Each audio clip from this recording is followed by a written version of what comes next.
This is a Hog Sports Network podcast.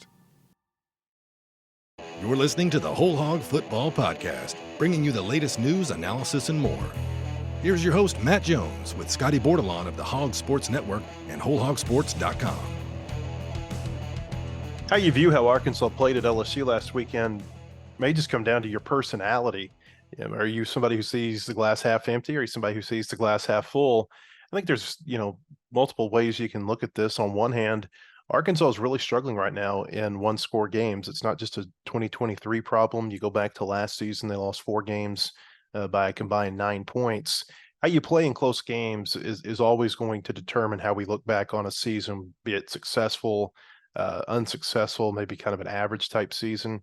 Again, you think about last year, those 4 games are the difference between Arkansas being 10-2 and in a big time bowl game and being 6-6 and having to go play Kansas at the Liberty Bowl in Memphis. They're not off to a great start in that regard this year, losing to LSU by 3 points, losing to BYU by 7 points. Certainly the BYU loss looks a little worse in light of what they did when they went to an undefeated Kansas team last week and lost by 2 scores. On the other hand, you can look at Arkansas and say they didn't fold, they didn't back down. This is a team that's got some fight in it, and it's certainly something that I think can be built on as they go throughout the rest of this season. They still got this rough stretch of games. They play A&M this week in Dallas, then they go to Ole Miss, then they go to Alabama. But similar to 2 years ago, whenever Arkansas finished on a real high note, the schedule looks a lot more manageable for the Razorbacks over the back half of the season, especially in light of who they played early on and how that can build some character and some toughness within a football team. I'm Matt Jones with Scotty Bordelon of WholeHogSports.com today. Scotty, I'd be interested to know your thoughts on the LSU game. Yeah, I think there was obviously some good and some bad. I think the bad, to me, it just kind of felt familiar, the whole loss. I think what was maybe most familiar to me was Arkansas's struggle to stop a pretty good passing game. And obviously, I mean, I know Jaden Daniels is really good, and I think he's probably firmly in the Heisman conversation right now. LSU's rolling offensively. He's got 2 of the best receivers in the league. You could have probably argued that Malik Neighbors is one of the best skill talents in the country, and there's a lot of them out there, but he's put up some crazy numbers this year. But Arkansas has struggled to disrupt that passing game, especially maybe the last 32 minutes of that game was just, it felt really familiar. Pretty irritating, I would imagine, if you're an Arkansas fan. Like you went and got several guys from the transfer portal to try to shore up a pass defense that finished last year, as Sam likes to say. And they just couldn't get a stop, man. They didn't force an LSU punt after their first drive of the game. Offensively, I think they got into a little bit of a rhythm, and it felt like, I wrote the other night that KJ kind of had a vintage performance in the fact that he just kept Arkansas in the game. And I think that's what KJ can do for you, when you're going into a place where your back is against the wall. As soon as you walk in, you're probably not as talented as a whole than the team you're facing on the road, but KJ can kind of offset some of that with his playmaking and his ability to kind of just impromptu make a incredible play here and there. And he was so good the other night. He threw 2 touchdown passes on the same drive, and one of them got called back, and he didn't even care.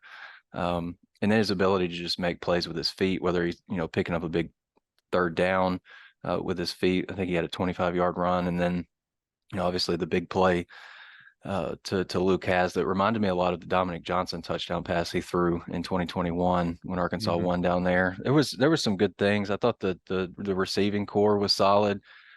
They were targeting Tyrone Broden like he was Jamar Chase the other night, earlier in the game, but I think it's good to just get another guy that's capable, that's got some experience playing at the D1 level.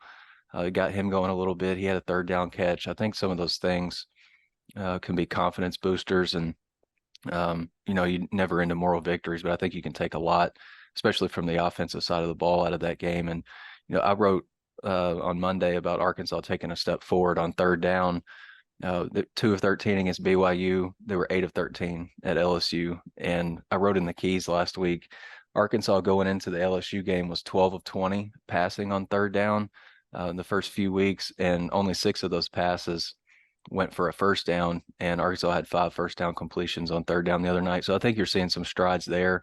And I asked Sam about it on Monday, and he thinks guys are just kind of getting more accustomed to playing with each other. So maybe you're seeing some synergy from the offense, but I think defensively, you got to try to get more pressure on the quarterback. I think you've got to find a third linebacker that can kind of spell Jaheim Thomas and Chris Paul, because they played probably at least 90% of the snaps the other night. Mhm. And then secondary, you just gotta bounce back from that. I know Jaheim Singletary got picked on quite a bit the other night. So maybe you're looking at who you feel confident at corner this week. I think let's focus on the good first. We can talk about the good and the bad from the game. The thing that stood out to me was that I thought Arkansas's offensive line played a lot better. They weren't great. They still had a lot of penalties, a lot of false start penalties, although half of their false start penalties were on tight ends, 2 of them against Nathan Bax and 1 against Luke Haz. The penalties were still a problem, 11 for 69 yards, but I didn't feel like the penalties were as egregious errors during this game as they were against BYU. 6 of those penalties were false starts. Another one was a delay of game. I think all of those you can probably contribute to the crowd noise that they faced at LSU. We talked about it last week. You can't simulate as loud as it gets at Death Valley. You just can't. And I think Pittman kind of acknowledged that after the game the other night. Said they tried to simulate noise as best they could. Obviously, they couldn't do it. It was a totally different animal once they got into the stadium, into that venue. But 7 penalties out of 11 are either false starts or a delay of game. I think the noise plays a huge factor in that. And I think, some of that too, at least 1 or 2 of those false start penalties were the result of just really keeping your linemen down in their stance for a long time. I think about Brady Latham's false start before the 2-point conversion that they ultimately still converted with an 8-yard pass instead of a 3-yard pass. But those linemen had been down in their stance for a good 20, 25 seconds, and Arkansas still motioning players around. I know some of that you're trying to get a look at what the defense is doing. Some of it you're probably trying to create a distraction for where you really want the ball to go. But I think they've got to do a better job of getting the play calls in. The timeout situation they had at the end was a result of not being able to get the play calls in. I just think that things need to be a little bit quicker than they are from sideline to quarterback to line of scrimmage to getting the snap off. It seems like things are really delayed. But going back to the offensive line for a minute, I thought they looked really in sync. It was the first time this year that we've seen Devin Manuel get a lot of run with the first team line. The thought coming out of spring ball was that he was going to be their starting left tackle. I think he probably would have been their starting left tackle if not for the injuries. You go back to preseason camp, had a concussion, kept him out of practice for more than a week. Then he gets back into practice. I think he turns an ankle, goes through, kind of battles through that ankle injury. Then he gets a stinger. I mean, he's battled some stuff here over the last 6 or 7 weeks and really has not been able to, kind of just get in rhythm with the rest of the first team offensive line. Latham missed some practice time with concussion protocol in the preseason too, missed the first game against Western Carolina. And so I'm interested to see if Manuel becomes their left tackle. I keep thinking that if he can stay healthy and get plenty of practice time, that he's going to become their left tackle. And I've been waiting to see with this offensive line, if they can get Devin Manuel in there, does that make this offensive line more effective? Because that's the 5 that I don't think there was any doubt coming out of the spring. They wanted them to be their 5. And I was real impressed with how they played the other night. People will point at Brady Latham's false start on the 2-point play. Some people will point at Bo Limmer's hold on the touchdown to Armstrong that got called back. And certainly, those are penalties and you can't undo them, and they're part of what's on film. But what's also on film is that those 2 I thought played pretty darn good. I thought Limmer in the middle, I thought his snaps were as good as they've been all year. I thought he did a good job of getting to the second level a number of times. And then you look at Latham, his run grades were not great. That's never really been his strength. but his pass protection was the best on the team. I think that if you got Limmer and Latham playing well, that's where a good offensive line starts.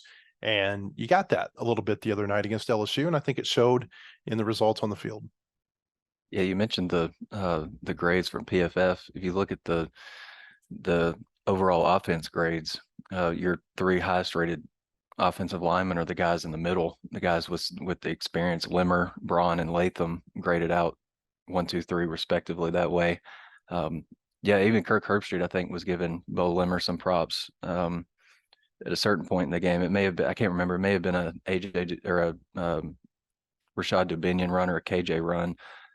Yeah, Limmer I thought he did a good job getting to the second level and creating some space in the run game. But, all those guys, like the offensive line, I think, aside from what I'm seeing here, Manuel and Chamblee were not great at all in pass blocking, but, Brady Latham 87, Bo Limmer's at 82 or 84, Josh Braun not great, but at 70.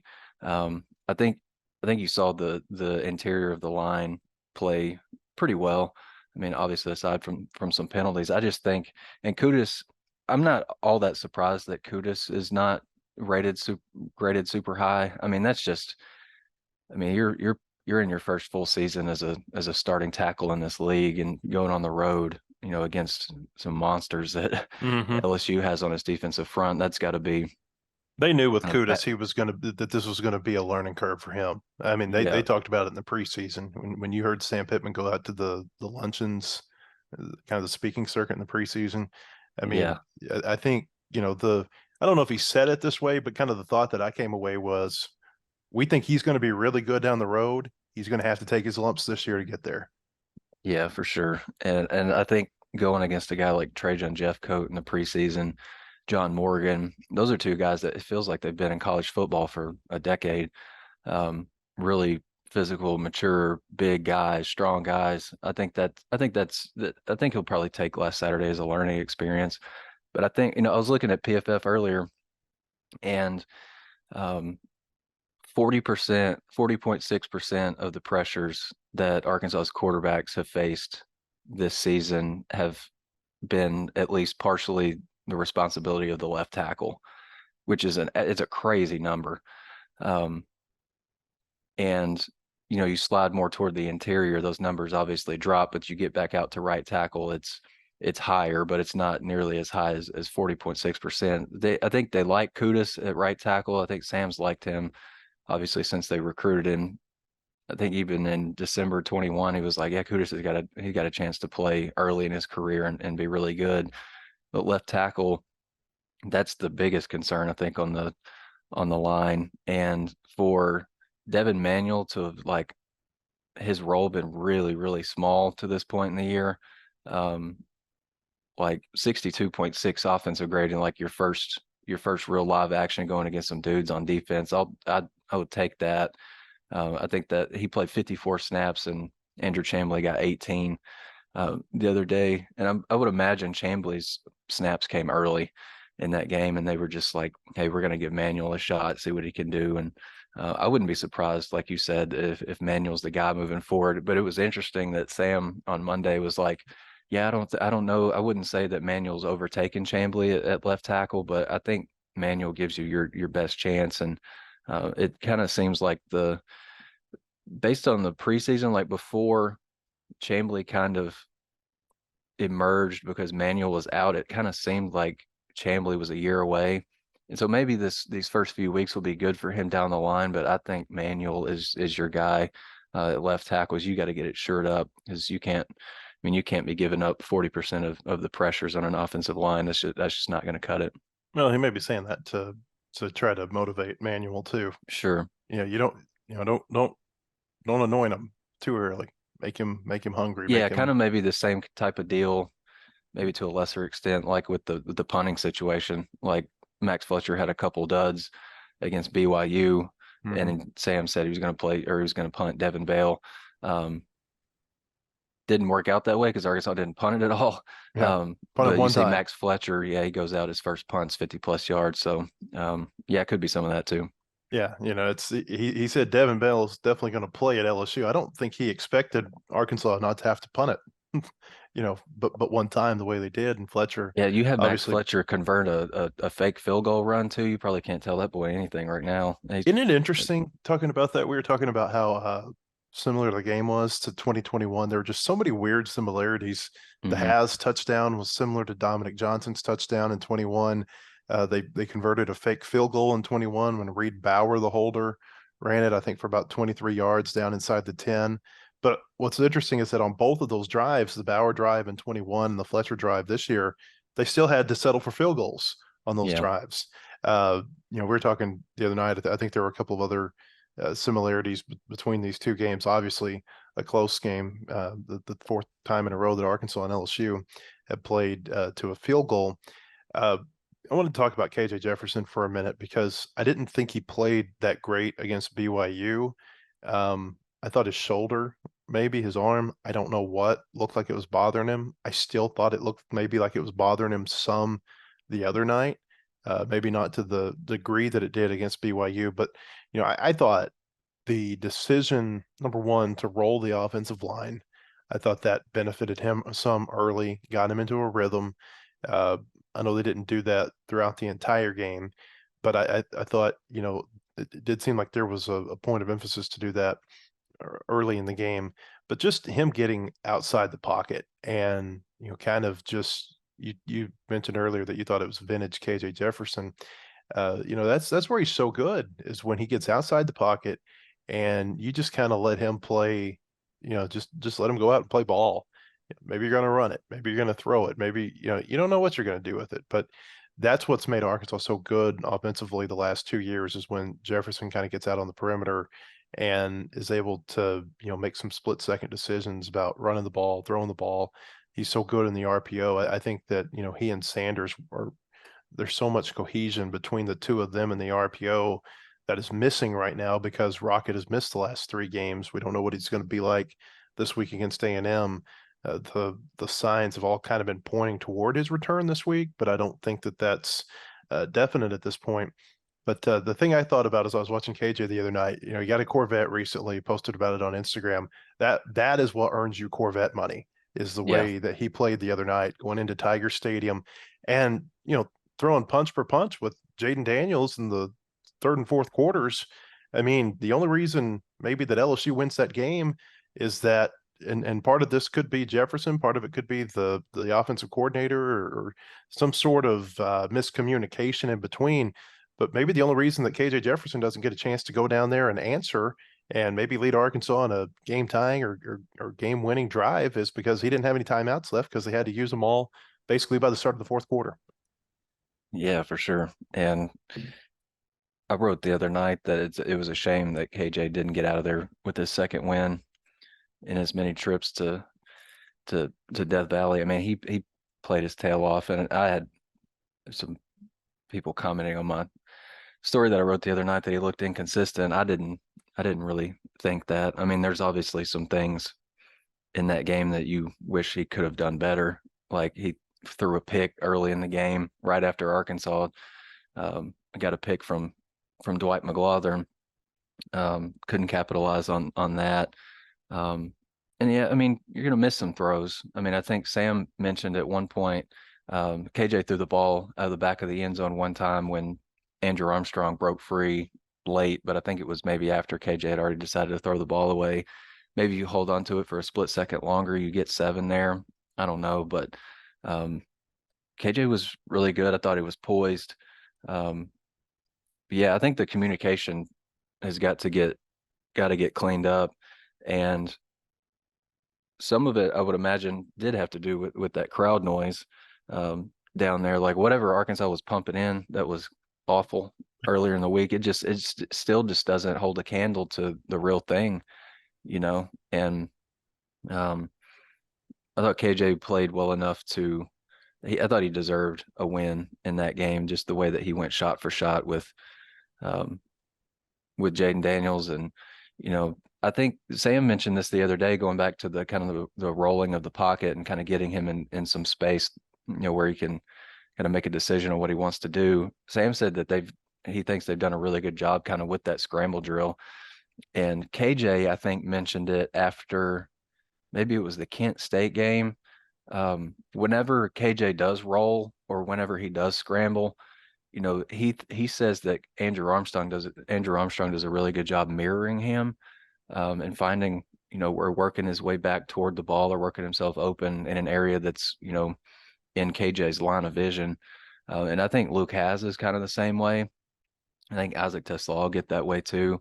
And I think, maybe an underrated thing that happened in the game was Rashad Dubinion kind of did the same thing, on a big third down conversion he had. I think it was a completion for 26 yards or something. Just making yourself available to the quarterback, maybe when things break down. It's easier said than done, but I think Arkansas is doing a good job of that. And you've got a quarterback that can extend plays far beyond what's normal. So I think that's a really, really big thing to be executing well so early in the year. I want to talk a little bit more about these one possession games, dig into the numbers a little bit. But first, we need to tell you that the Whole Hog Football Podcast is sponsored by Kendall King Design Display Signage, KendallKing.com. It's KendallKing.com. The Kendall King Group family of companies plays to win, just like our hogs. We know how demanding retail marketing is today. From digital omnichannel creative services, through in-store signing and displays, and finally to social influence, we've got you covered. Our KKG Inc. family of companies, Kendall King, Shopcart Creative, and Soapbox Influence are winning with multiple retailers and brands. We play to win and will be a winning partner for all your retail marketing service needs. Go Hogs! We talked earlier about how Arkansas in one possession games last year, not a real good year. And that was the difference between a good year and a bad year. I looked into the numbers after this weekend, after they dropped their second one possession game of the season. And if you go back to 2020, Pittman is 5-11 in his tenure in one possession games. Not great. And you look at the closer the score, the worse Arkansas's record is. And so what I mean by that is, one of their 7-point wins was over Cincinnati last year. They had a 7-point win over Mississippi State in 2020. Pittman's first win, his second game. But you get into tighter games. They had a 3-point win over Mississippi State in 2021 and in LSU in back-to-back weeks. But they've not been real good in games that are decided by 3 points and less. Missouri last year, a close loss, 2 points. Liberty last year, a close loss, 2 points. LSU last year, a 3-point loss. LSU this year, a 3-point loss. LSU Pittman's first year, a 3-point loss. The closer the game, the more they have struggled. And I think a lot of it really boils down, Scotty, to coaching decisions, whether it be the timeout mismanagement the other night against LSU. There have been so many instances where Arkansas has gone for it in the middle of the field like they did for BYU, and that become kind of a turning point in the game. It certainly was a turning point last year against Liberty and against LSU. It was a turning point in an Auburn game that doesn't even factor into these one possession games a couple of years ago where Auburn wins by 2 scores. I think it really magnifies some of the coaching decisions.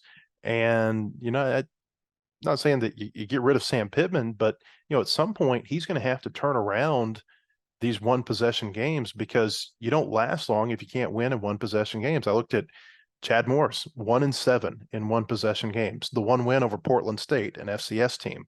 Brett Bielema, 8-14 in one possession games. Bobby Petrino, 13-7 in one possession games. We talk about how your success or lack thereof in close games can make a season feel totally different. Think about 2011.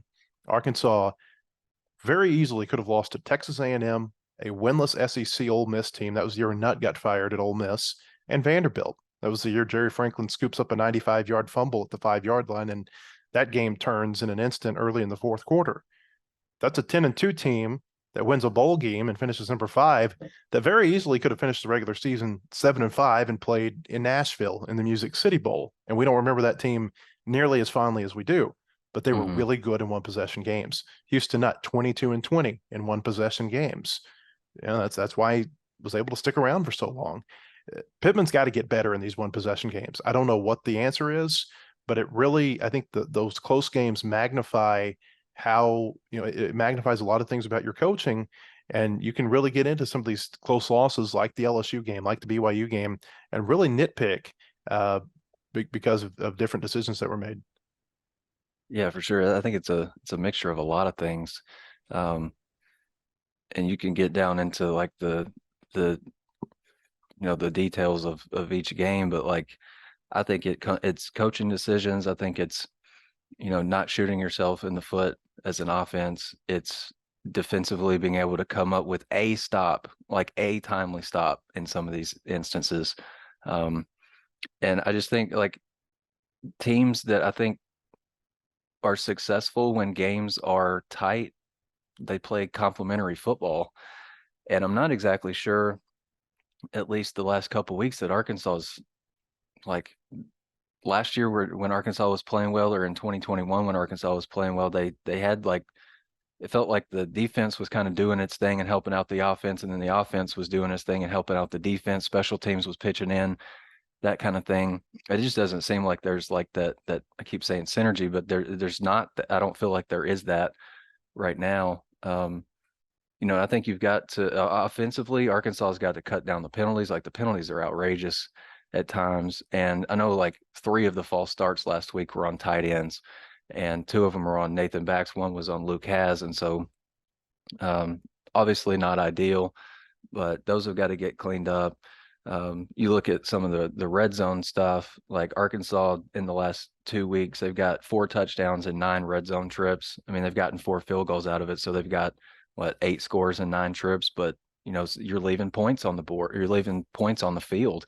And I don't know that Arkansas's defense at this point, like last week, I think kind of worried me a little bit because Arkansas did so much work trying to shore up its secondary, and then first game against a really pass happy offense, and it just didn't go well. Like it's not going to go well for a lot of defenses this year, but you can't come up with one stop after 13 minutes into the second quarter. That's really tough, and that's stressing your offense to make them feel like they've got to go shot for shot, when if you just come up with one stop, you have to believe, based on what you've seen the rest of the game, that KJ is going to go down and he's going to get you a score. I just think they've got to play complementary football. And it didn't seem like last weekend they were kind of in sync. And yeah, it's a lot of things, but I think a lot of it comes down to that. Like, can your offense help your defense by, given the, like, not going 3 and out in a minute and 20 seconds? Can your defense help your offense out by, getting quick 3 and outs or coming up with a timely turnover, that kind of thing. So yeah, it's a lot of things. And ideally you'd like to not play close games. So if you can get stops and, turn the ball over to, one of the best quarterbacks in the league, I think you got a pretty good shot. High penalty games have been a consistency in some of these close losses. Obviously the last 2 weeks, 25 penalties for I don't know how many yards, probably close to 200. Man, it's a bunch. Obviously they had a ton against BYU, kind of an all-time. It wasn't quite the record, but it was close to being a record, both for penalties and for penalty yards. 25 for 205 yards the last 2 weeks. And then the red zone the last 2 weeks, I think, they've come away with points in the red zone. If you just look at Arkansas as a red zone team, it's going to show that they're one of the best red zone teams in the country because they're scoring on most of their red zone trips. But you dig down into the numbers, in the last 2 weeks against BYU and LSU, they've had 9 red zone trips and just 4 touchdowns. Yeah, you turn 1 or 2 of those field goal trips into a touchdown trip, and all of a sudden we're thinking about those games a lot different. I think the good news is, as we finish up today, for Arkansas, is that red zone problems, I think, can be corrected. I think penalty problems can be corrected. If they can figure this out in a tough stretch, and part of this it goes back to coaching and maybe an element of coaching that you don't see on the field. It's keeping that locker room together when things may not be going so great from a win-loss perspective. But if they can just keep it together, you think about once they get through this stretch of games against Ole Miss and Alabama, obviously A&M this week, Mississippi State looks like a winnable game. I don't know that going to Florida seems as daunting as it has in the past. Auburn looks like a winnable game. FIU, obviously a winnable game. Missouri's in the top 25 this week. I don't know that I believe that's a top 25 team. You get them in Fayetteville at the end of the year. You could maybe go on a run here at the end of the year. And, I'll say one other thing. If they take the effort that they played in Baton Rouge, if they take that effort to Oxford, they take that effort to Tuscaloosa, they take that effort to Gainesville, I think they're going to pull off a road win somewhere. Maybe a big upset like in Tuscaloosa with Alabama's kind of scuffling along the way they do. I'm not saying I think Arkansas is going to win that game. I'm just saying if they play with that kind of effort and you get the kind of showing that Alabama showed the last few weeks, yeah, you can compete down there. You can compete in that environment. They're not going to play in a tougher road environment this year than they played at in Baton Rouge the other night. They're certainly not going to play in a louder road environment. And I think getting that road trip out of the way first actually helps you going into Ole Miss, Alabama, Florida. Yeah, I agree with that. And I'm writing my column next week for next week's magazine, kind of on the weirdness of the Arkansas Ole Miss rivalry. And all last weekend, when LSU was going up and down the field, Arkansas was going up and down the field in the second half, I was just thinking about another shootout at Ole Miss and how, just one stop can make a difference in a game. This will be a big test for Arkansas this weekend. I don't think the crowd noise won't be as much of an issue with the crowd split. Obviously, although the Aggies can get loud, they do. Yeah, they do make a lot of noise in there. There's no doubt about it. But I don't imagine there will be as much communication issue this week. I mean, that's not to say there's not going to be false starts and all that stuff that, like Sam has said, that kind of thing's a little bit inevitable, just kind of part of the game. But I think Arkansas has seen a lot. Like they've seen the stimming and they've seen, one of the best road environments in college football. So I think they'll be better for last week. I think offensively, I think the thing for me is just defensively, can you bounce back? It'll be interesting to see how it goes this weekend. You got Arkansas maybe with a little bit of momentum coming out of their game. Obviously, A&M with some momentum. There's some questions at quarterback for A&M with Wegman injured. Johnson ended up giving them a spark late in the game against Auburn. We'll get into all that on our podcast Thursday when Ethan will rejoin us to talk about the Razorbacks and the Aggies. Hope you go to wholehogsports.com until then, and we'll see you Thursday on the Whole Hog Football Podcast. The proceeding has been a production of the Hog Sports Network. Look for our daily podcasts on Apple, Spotify, or your favorite podcast platform. For more Razorbacks coverage, go to wholehogsports.com or follow the Hog Sports Network reporters on social media.